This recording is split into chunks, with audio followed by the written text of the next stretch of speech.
So welcome everyone. My name's Jane. I'm from Social Enterprise East of England. A warm welcome to all of you, and a warm welcome to Corinna, who's very kindly been our host today, and a great topic which I think everyone wants to hear lots about. We are recording this session, so if you don't want to be on camera, please take your camera off. And afterwards we will circulate slides and recording in case you miss anything. Just a reminder, if you're not a member of Social Enterprise East of England, it's well worth considering because it's a joint membership with Social Enterprise UK. And if your turnover is under 100,000, it's actually free. So a bit of a no-brainer really to sign up and get access to lots of resources and events. And if you've got any questions, you can put it in the chat. I'm sure Corinna will explain how it's going to work in terms of when she can take questions. But it's quite a small group, so I'm sure it'll be quite informal. And if you, in the meantime, if you can keep yourself muted when possible, just so we don't get too much feedback, that'll be great. And I'll hand over to you now, Corinna. Thank you very much, Jane, and thank you. Well, good afternoon, good morning to you all, and thanks, Jane, for the introductions and for the Social Enterprises of England and having me to talk to you all about finding funding faster. I will share my screen in a moment, but perhaps before I do, I just give a tiny bit of background about myself. I have practical experience of finding funding as a volunteer for a community project for which we raised over £95,000. And I will share a little bit of the secret of how we did that with you today. And as a result of that successful community project, I also set up a social enterprise with a business partner myself at the time, it's a little while ago. And now I find myself advising people on funding. I've been working as a funding advisor for the Big Lottery as well, but also for some European funding. And I also support social enterprises with business planning and business mentoring. So that's a little bit about myself. And as I said, I am Corinna, and I brought you today along also my wonderful funding doctor coat that doesn't get to be out and about as much as it used to because of the last 2 years. But now, no more about me. I will share my screen, and what I will be doing is I've prepared about half an hour of talking you through the presentation that I basically prepared for you. As we are a small group, please feel free to kind of ask questions as we go along, but I also will ask you a few questions and get you involved a little bit in the chat. So I hope that's okay with you all. I just need to rearrange a little bit my screen here, that I have everything in place where I need it. And I will kick off my little presentation. So the aim of the webinar today is really that I want to share, as I said, what I learned about funding as a volunteer for a successful community project that raised over £95,000, but also as an owner of a social enterprise and in my roles in grant making. After this webinar, you will be better placed to plan for your sustainable income, really a mix, as you will have a simple tool that you can use for your funding strategy. I'm juggling 2 screens today as well. Now I'm taking you on a whistle-stop tour around the sustainable income spectrum, as it is absolutely vital that you have a diverse stream of revenue in order to be sustainable in business. So let's start looking and diving straight in by briefly looking at the funding environment and at the main points that are currently influencing the funding environment. And of course, there is no denying that there currently is an economic downturn. And there are generally 5 factors that determine the wider funding environment. And these are, first of all, of course, COVID-19, the core issues facing the Vcsc, so that's the voluntary community social enterprise sector, is the economy fallout from COVID-19. The world has obviously entered a global recession, and the UK has suffered, with the UK's GDP shrinking by 9.9% in 2020, which is the deepest recession since records began. It recovered a bit in 2021, but we've yet to see. COVID looks now to stay with us actually much longer than we anticipated, and funders are still adapting to the situation too. So therefore, it's very important that you keep checking all free funding search tools that you have available to check for updates. And I will kind of show you towards the end of the session where you can search for funding. So if you are new to the world of fundraising, I will explain a bit later in this session where to search for the funding opportunities. The second picture here is the increasing demand that you can see at the top right. The need is growing because of inflation, because of utilities bill going up, and the recessions and bills are going up, as I said. We all know that the need is huge as people can't make ends meet. Food banks, homelessness, and people out of work due to mental health issues are just some of the factors. The third factor in the wider funding environment is the digital shift, which is the bottom left image here. Today in the sector, we're doing things digitally that we didn't think possible a year and a half ago, or nearly 2 years ago now. Rallying around, coordinating and giving support whilst being physically apart, organizing virtual events and other digital fundraisers, collecting cashless payments and donations via apps, working remotely yet trying to stay connected as a team by embracing social media, email and other electronic means of communications. And 2 years ago, I didn't know how to deliver a webinar either. So embracing remote learning and networking through webinars like this one today to support and unite us. Who would have thought this possible around 2 years ago? The fourth factor in the wider funding environment is the competition in the Vcsc sector. The space is very, very crowded and funding is now even more competitive. There is the equivalent to one registered voluntary organization for approximately 400 people. And unfortunately, we're starting to see some casualties and organizings now shutting down. And don't forget that because the place is so crowded in the Vcsc sector, you might be competing with your very local organizations as well. And finally, here on the slide, you can see in the bottom right-hand corner, the political environment. And of course, I don't need to mention Brexit any further, but of course, Brexit means that the EU funding is no longer available. And the sector has no experience of the replacement funds, such as the Community Renewal Fund and eventually the UK Shared Prosperity Fund. And I've just read this morning, actually, that it doesn't look like that the UK Shared Prosperity Fund, which is going to take over from the European Structural Fund, is going to provide the same amount of funding.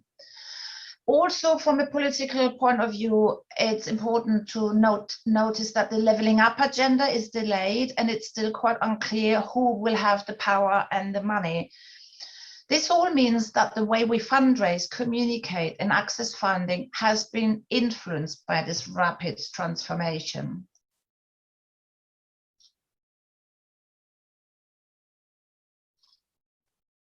Now, back to you here in the room. So you all here and running a social enterprise or have just set one up, and therefore you have commercial and financial objectives, right? And you are on a social or environmental mission. You want to be sustainable so that you can keep doing good in your communities, and you want to generate a surplus so that you can do even more good. Did you ever realize that do good feel good, and look good are the three areas that you and the funder have in common, because funders also want to do good. Just like you, funders have identified areas of need for which they provide funding. There are broadly 9 different areas, and I will talk you through those now.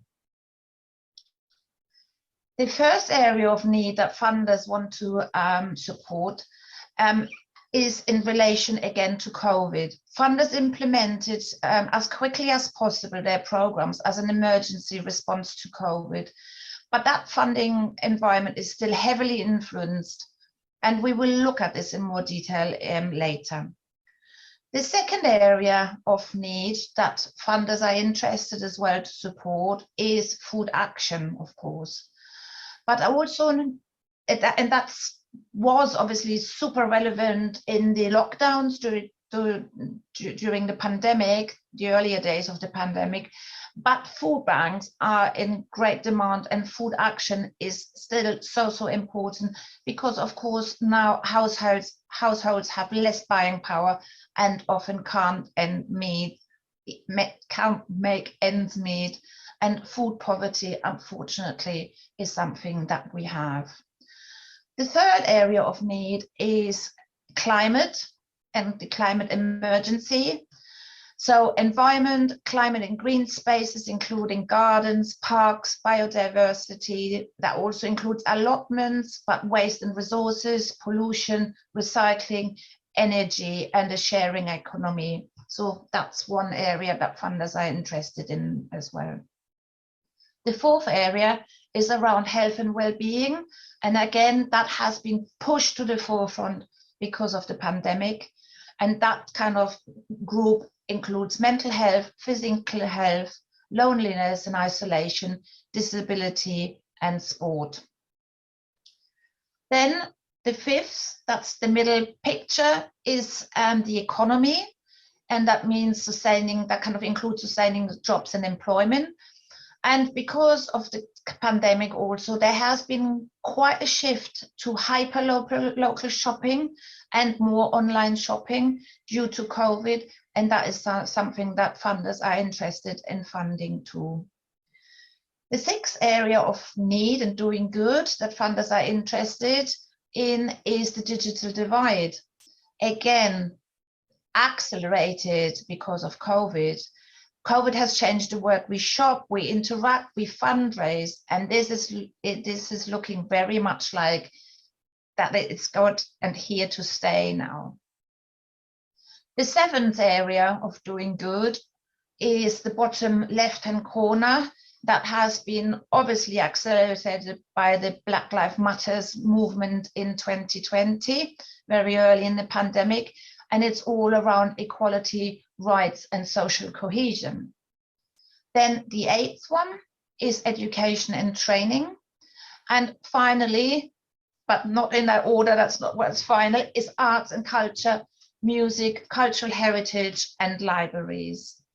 So as you can see now, you and the funder have people, planet, and profit in common.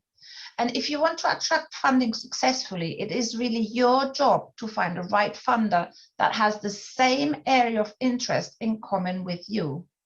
Generally, they like to fund new projects and capital costs in the areas such as active communities, mental health and environment and climate change, food, jobs and skills, and inclusive communities. But now, because of the crisis, some areas have been accentuated and accelerated. These are areas of food and digital, mental and physical health, and also, of course, diversity, as I said earlier. For social enterprises in particular, some funders are also interested in supporting organizations that had to pivot or are pivoting and are diversifying, but also social enterprises who have an offer of innovation. Okay. So what I'd like to do with you next, I'd like to look at the different income streams that are available to social enterprises. And for that, I have put right at the top of the chat a little PDF in there, but I will take you through that as well now, so you can download that and keep it. and use it. So let me just bring the next slide up.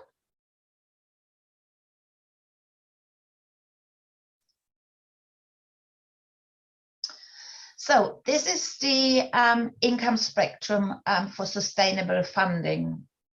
And I'm now taking you through this income spectrum that I have adapted from the NCVO, and I will take you through in the next few slides. I will explain the different income streams one by one, but as you can see, they're basically 4 main income streams. These are the kind of green boxes, plus 3 additional ones. So the 4 main ones are the sales, and the consumer is your kind of customer, if you like. Contracts, the purchaser fills that income stream. Grant funding, the funder fills that income stream.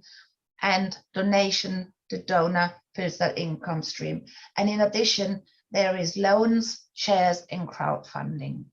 Ideally, you want to diversify your income streams and achieve a true funding mix, because it's really important that you do not become dependent on just any one income stream, because you don't want to put all your eggs just in one basket. Now, what you need to do in order to get started on your funding strategy, on your sustainable funding strategy, the first thing you will need to do is to work out the amount of funding that you are seeking. And also if you need it for capital costs or to cover running costs or salaries, which are kind of your revenue costs. So if you are happy to, please feel free to share maybe in the chat if you know how much money you are currently looking for to raise, and perhaps for what purpose. Would you mind sharing that in the chat? I'm kind of looking at the chat.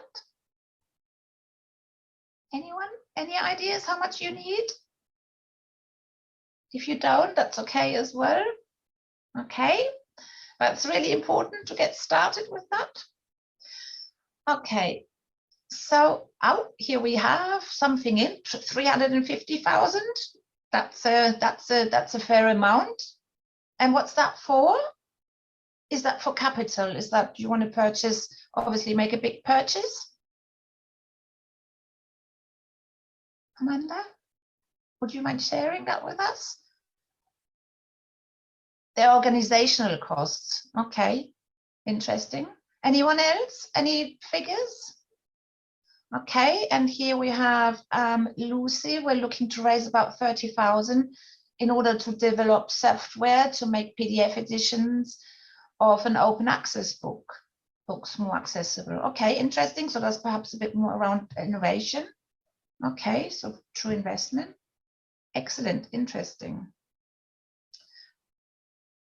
And we also have someone else sharing here. Someone is looking to raise £20,000 for online coaching. Okay, and that's a startup, social enterprise startup, brilliant.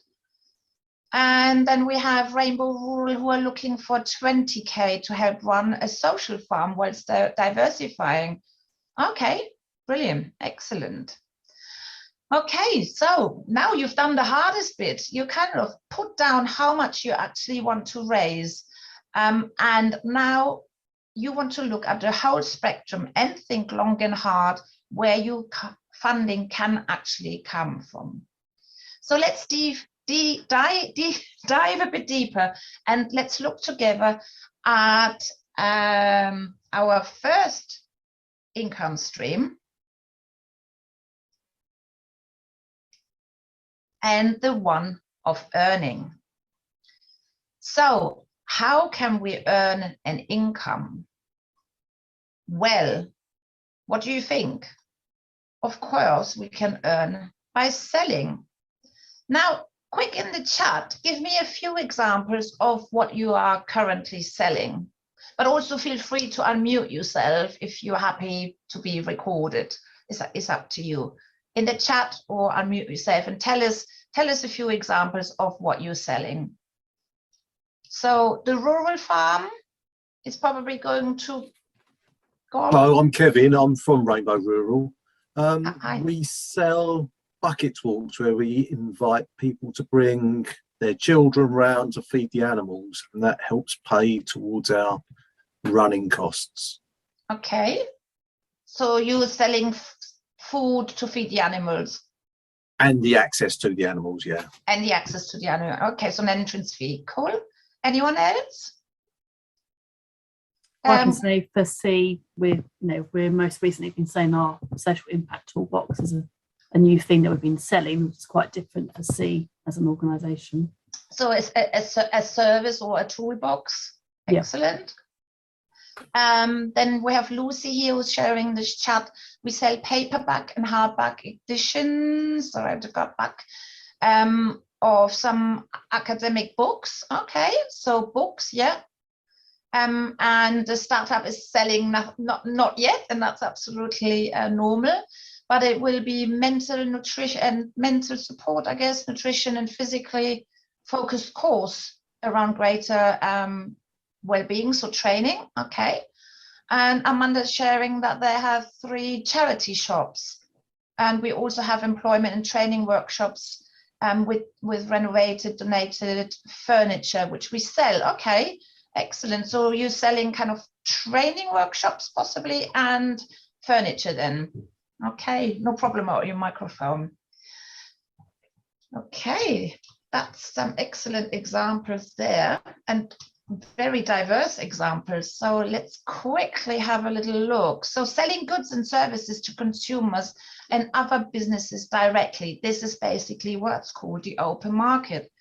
And as you said, there is, for example, products and produce, selling goods and services, membership fees, IT or goods, repairs, service, maintenance, could be mechanics as well, or repair service here for furniture, alterations, running courses and training, selling how-to guides that we have as well, whether they're kind of digital or whether they're paperback, hard copies, training and mentoring, giving talks, consultancy, feasibility studies, or research work. And of course, because of the pandemic, most of you are now selling in person, but probably also digital goods. So yeah, hopefully you did find that a bit interesting. Next in our income spectrum, now slightly to the left of the open market, we have another whole income stream, which is called the structured market. Now, any of you, any idea who might be selling goods and services on a regular basis under a contract? Are any of you thinking of doing that?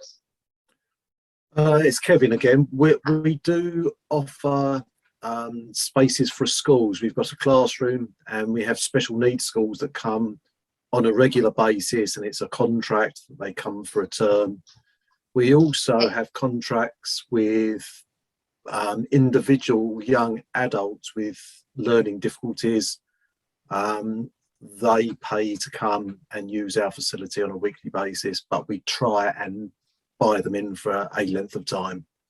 Okay, so that's really, really interesting, and thank you for sharing. I will dive a little bit deeper, but I'm just going to explain a little bit more in detail what a structure market is all about. But put it simply, it is about entering into a contract to deliver goods and services over a period of time, just exactly how Kevin just shared with us. So you can do that with the private sector, or you can do that with other social enterprises, but also with the public sector. And here are kind of a few examples. Also a bit of background information. Since the last economic crisis of 2007-2008, government has shifted a lot of the funding from grant funding over into the structured market stream. This is also something that you really need to be aware of. And what the long-term effects of COVID-19 are with regards to income streams is yet unknown. But it's very important that you keep up and stay informed at all times. And I kind of call that the horizon screening. So back to the income stream of the structured market. This stream allows you to secure funding normally for a few years or for a period, which means that you can plan so much better and you become much more sustainable and won't need to waste so much energy on firefighting fundraising, which can be really kind of draining. And a few ideas or examples of contracts are, for example, in social care, and you can approach your care commissioning group, especially around mental health, illnesses, drugs and ex-offenders, for example, recycling schemes, apprenticeships, maintenance and mending contracts with private firms could be an idea as well.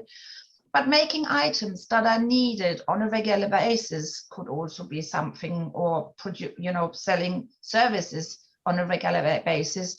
But back to the items such as face masks and bits and other items needed, for example, by the NHS. There are also contracts available to deliver a lot around services based on health and well-being. So you can also take a look and Google social prescribing to find out more if that's maybe something for you. And this is very topical at the moment because there are quite a lot of opportunities for you who are out there, perhaps also in arts and culture, which supports a good mental health. So to successfully secure and deliver a contract, you will need to be contact ready. So watch out for webinars on contracting or procurement if you want to go for kind of procure via your local authorities. And the CVSs very often run training around contracting and procurement, or your voluntary action group might do as well. Again, this requires a certain skill set and a contract readiness to which you need to gear up if you want a piece of this pie. And I would also say it needs a bit of a certain frame of mind to actually ask for someone, are you happy to shake hands? Have we got a deal for an amount of time for the services or goods that we can provide? Okay, so that was around this second income stream. Now you can see we're going to move slightly to the left, more to the red arrow towards asking. And we're going into the third income stream, grant funding. Now you can see that we're moving to the left, as I said, on the income spectrum, which you can have also maybe on your PDF. And we will looking or at everything to do with grant funding rather, and now we're kind of more asking for money as opposite to earning an income. So, of course, traditionally, grants will be the go-to income stream for many social enterprises and Vcscs. And when I'm out and about my wonderful coat, people will ask me, Corinna, can you help me to find some funding? And most of the time, they mean grant funding, or perhaps getting funding grants from trusts and foundations. So to secure grants, you will have to apply for a grant from your chosen funder. Funders are often distributing public funds, or they distribute them on behalf of philanthropists, people who want to do good, or people who might want to leave a legacy through trusts and foundations. So how does it work? Now, for grant funding, funders publicize their funding programs to alleviate hardship in certain areas. Remember these areas of need that I talked to you about earlier? By that, I mean you will need to fulfill a certain criteria, and you have to be fit for funding, and you will need to apply by certain deadlines. So it is essential that you read the guidance notes before you apply. And if you are in any doubt if this funding is for you, please pick up the phone and call the helpline to the funders and speak to them. Your project outcomes also need to be aligned with the outcomes that the funders fund, and that's really, really important. You will also need to have your house in order, and in some cases, if you're not registered and don't have a bank account yet, you won't qualify. And that might be very often the case for startups. So applying for grant funding often involves filling in forms and writing lengthy grant applications. The more money you're applying for, the more thorough the process is. It's unfortunately as simple as that. And there is never a guarantee that you will secure that grant fund. If you want to apply for funding from trusts and foundations, the application process can vary sometimes and can include an online application form like applying for a grant fund, but more often you will have to send in a letter. And some trusts and foundations funding have deadlines, but some don't. And sometimes decision-making may take some time, as these funds are often administered by solicitors. Now, you have here on the slide a representation of some national funders, but I need to really warn you that the competition is absolutely immense to attract funding from those, and they are very often oversubscribed. And often the chances of attracting grant funding for you are greater if you look for regional funders, as there are more hyper-local funding available due to the different local needs. And you could, for example, speak to your ward councillors or your district or county councillors, so to your local authorities, to find out more about those. There are many, many funders, and unfortunately, I don't have the time to go into details with you today, but just let me highlight a few that are kind of applicable perhaps for you in the east of England. So, as I said on the slide here, approach your county council, your local authorities, your CVSs. You can look for trusts and foundations, and in the I've represented the photo that is to the left, top left, the new trusts. You can also look at your community foundations, and here is the representative photo or logo from the Hertfordshire Community Foundation. And at the moment, there is also a very localized little grant with some support, which is the Launchpad 2. If you are a social enterprise and starting up, that might be something you might want to look for. So let me summarize now the grant funding income stream. So attracting income through grant funding from projects is highly competitive, and most funds are oversubscribed. Many funders are still concentrating on crisis funding. So think, please, very carefully before investing your time and energy. And also bear in mind that you will also be restricted in what you can spend the money on, and will need to report back to the funder on a very regular basis. You will need to make sure that you have the capacity to do so. Okay, now I want to take you to the last of the 4 main pillars, which is the income stream of donations. So what is a donation? A donation is a gift given to your organization voluntarily and not in exchange for any goods or services. Maybe a different definition that I've written down here for you is a donation is a gift for charity, humanitarian aid, or to the benefit of a cause. A donation may take various forms, including money, alms, services, or goods such as clothing and toys, food or vehicles. Charitable donations of goods and services are also called gifts in kind. And obviously here are a few ideas as to where to find people or organizations who might be inclined to donate to you. It's always good to know who is on your local rich list. but then also look obviously at the corporates and the bigger businesses who are interested in their to get involved at local level through their corporate social responsibility, and more with through their ECD, which is now aligned with the Social Value Act, so something to look out for as well. Obviously volunteers are giving up their time, but it's also, you could also tap into you know, specialist know-how. And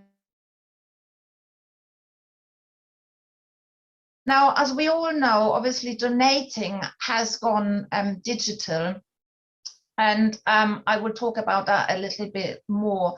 But what I need to stress, if you are a social enterprise and not a charity, unfortunately, you won't qualify for gift aid. Gift aid is really only for charities, and gift aid adds another 25% to the kitty. And if you are receiving goods and services in kind, you will need to declare these as an income. Okay, so unfortunately, we don't have time to discuss all the opportunities of donations in great detail, because I want us to look together at the three additional income streams available to you as a social enterprise as part of your funding mix.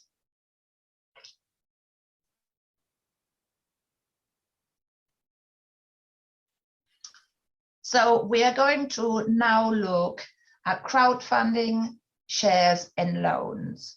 And as we just finished talking about online donations, it's a natural segue to briefly touch on crowdfunding first. So for crowdfunding to work, you first need a crowd of supporters or an audience, and ideally across a few social media profiles that you can use as amplifiers. Of course, you all need a compelling story that is best told in a video, and you can use crowdfunding models in different ways to generate income. And I'm just giving you a very quick overview of the different crowdfunding models here. So the first one is equity-based, where funders become shareholders in your business. The second one is reward-based crowdfunding, and there are no monetary rewards. But for example, you could give away a book perhaps as a reward, or you could give away for Kevin a few buckets of animal food if you wanted to offer a reward if you were to go for a crowdfunding funding, basically. The third one is lending based.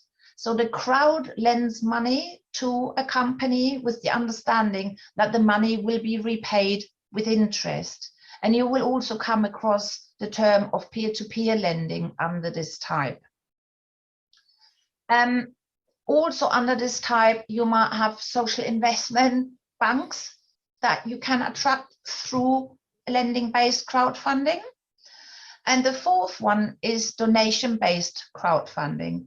There are no financial or material returns that are expected, but you just need a crowd and a donate button or a crowdfunding platform. And here are a few crowdfunding platforms. So for example, GoFundMe, Just Giving, on Action Funder, you can actually put a project up there and you are matched with a funder, so you can give that a go as well. And I put a little logo about all the social media platforms out there again, because it's really, really important that you build your crowd first in order for crowdfunding to work. But I wanted to touch about Crowdfunder, talk to you about Crowdfunder briefly as well, because Crowdfunder allows you also to use Crowdfunder to do a share offer should you be set up as a community benefit society.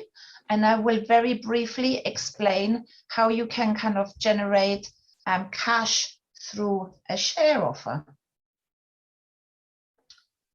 So if you have the right structure, you can issue shares of your enterprise and leverage cash through investors.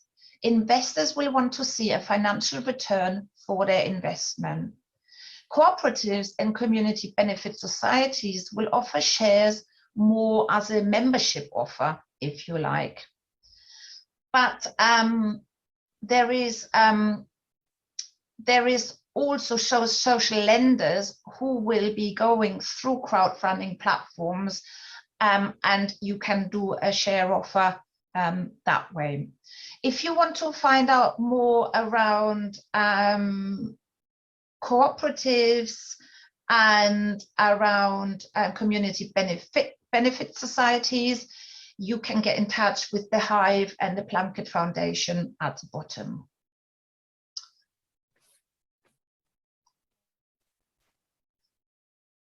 So investing in social enterprises, this can have tax benefits for the investors thanks to CETA. And just before the first lockdown, it was unsure whether this social investment tax relief was going to be carried on, but the good news is that it is here to stay for a while.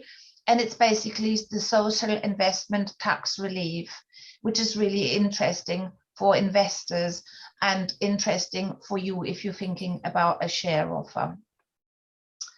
So, and now I'm going to move over to the very last of our 7 income streams, but it's not the least. I'm going to move over to loans very briefly. For loans, generally speaking, you will need to have a robust business plan in place with financial forecasts and a cash flow model showing how you propose to repay the loan and the interest rate.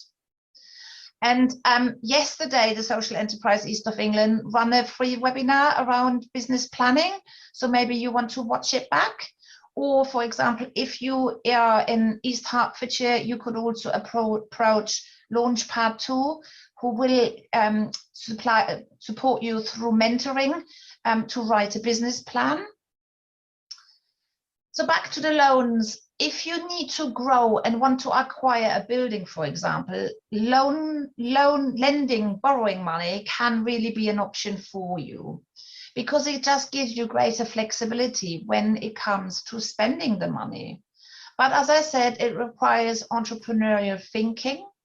And you might also want to take a little look at the Good Finance website because it has a really good diagnostic tool on there that will direct you to the right finance for your enterprise. And there's a few other kind of social investors, such as Charity Bank on here, Triodos Bank, Social Investment Business, Can Invest, and CAF Venturesome are all social lenders. Okay, so this brings me to the end of the sustainable income spectrum overview. It was a whistle-stop tour, very fast-paced. As I said, you have this tool with you. Write right at the top how much funding you want to attract, and then see what percentage of your different income streams you'd like to contribute to the total amount. And also pay attention to the arrows at the bottom from earning to asking, because the way you behave, your language, your marketing and your ask will be quite different depending whether you're going for a sales pitch or whether you're asking for someone to give you something for free. Just to underpin the income spectrum, I just want to share with you a slide that shows you how diverse the income of social enterprises was in 2019 and 2021. And this is taken from the State of the Social Enterprise report from the Social Enterprise UK.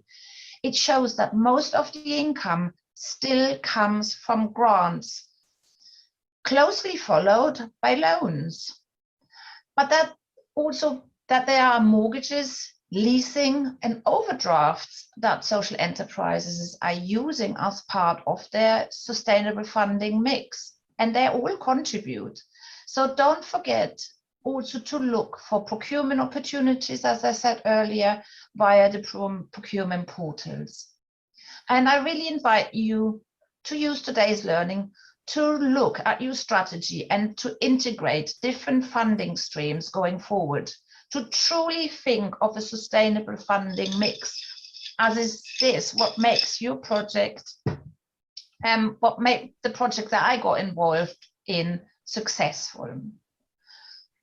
Now, as I promised you earlier, I am going to also give you a very quick idea where you can look for funding. So here's a little overview of where you can search for funding for free. The Charity Excellence Framework has a really good free funding tool. You can also look for Grant Finder on your growth hubs. So for example, for us, I'm based in Hertfordshire. The Hertfordshire Growth Hub gives businesses access to a free grant funding tool. You can look for funds online. Don't forget to use your community foundations. Again, here the logo of the Hertfordshire one. Your CVSs also often produce newsletters with the latest funding tools. And don't forget to look at the procurement portals such as Supply Hertfordshire for the newest funding streams.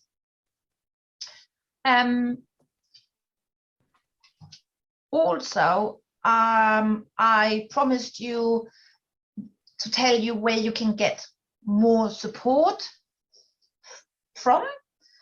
Of course, just ask me, ask the Social Enterprise East of England, ask your local CVS, but you can also subscribe to newsletters from the School for Social Entrepreneurs, for example, I find really helpful.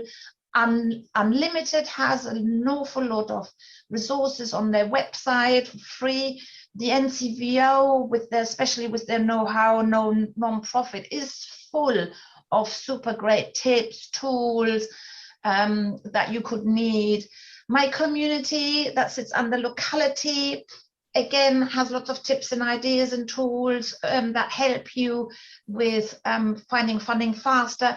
And don't forget to use LinkedIn and LinkedIn groups as well. So all these organizations are really happy to help. And as I said, I will try to help you too. Now, this brings me to the end of my little formal presentation, and I really hope that this overview was useful. Thank you for listening, and I will stop sharing my screen, and I'm here for you to ask any questions you might have.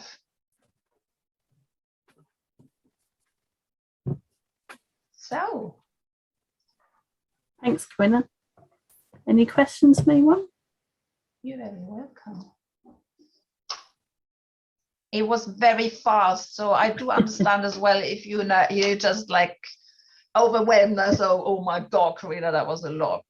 That's all right. I've just been trying to find it on my phone, but there's also, if you follow Social Enterprises of England on Twitter, I can't see the actual account, but there's a regular one that has funding alerts that I retweet. I couldn't find the account at the moment, but if you make sure you're following us on Twitter, so it's SE East of England, and we reshare those.